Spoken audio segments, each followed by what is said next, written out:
ঘুরতে যাচ্ছি বস, রুটি তো বেলতেই হবে, কারণ ট্রেনে বসে বসে গিলতে হবে না। তার জন্য আমরা বাঙালি বস কিনে খাই না, বাড়িতে বেলে ভেজে তারপরে কি ভারী হচ্ছে বাবা। খাবার ব্যাগ, খাওয়ার জিনিসগুলো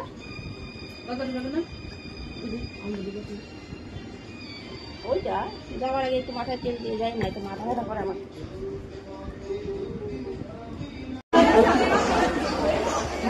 সো গাইস, কোথায় যাচ্ছি বলো তো?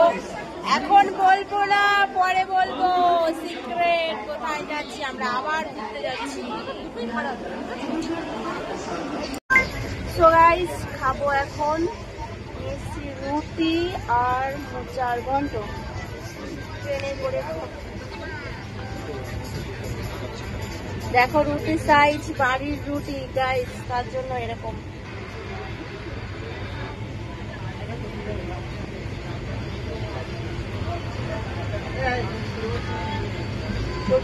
কোথায় যাচ্ছি বলবো না এখন, পরে। ট্রেনের অবস্থা দেখো, এখন ক্যান্সার লেগে গেছে।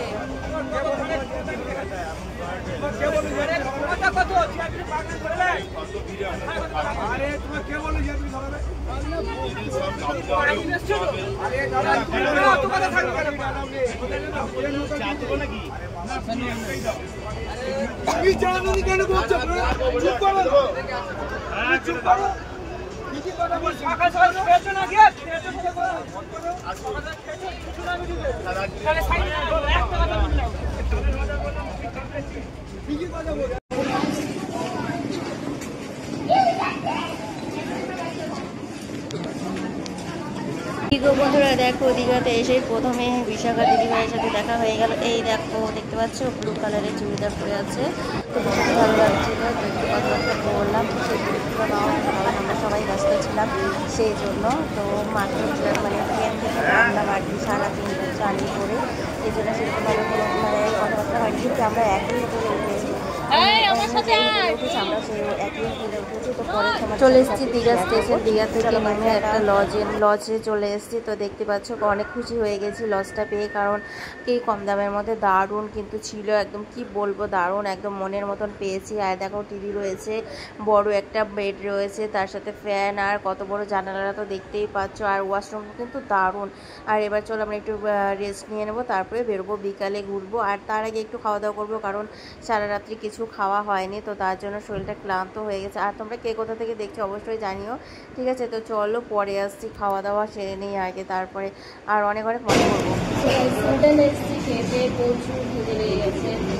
দেখো হোটেলটা দেখাচ্ছি,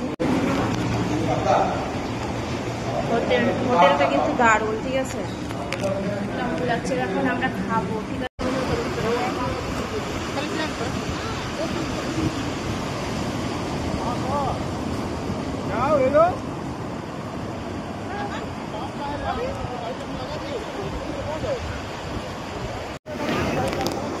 সেই সুন্দর, কি সুন্দর, লাইফের প্রথমবার দেখছি, দারুণ লাগছে গাইস, কি বলবো, অসাধারণ লাগছে, বলার নেই। ওয়াও।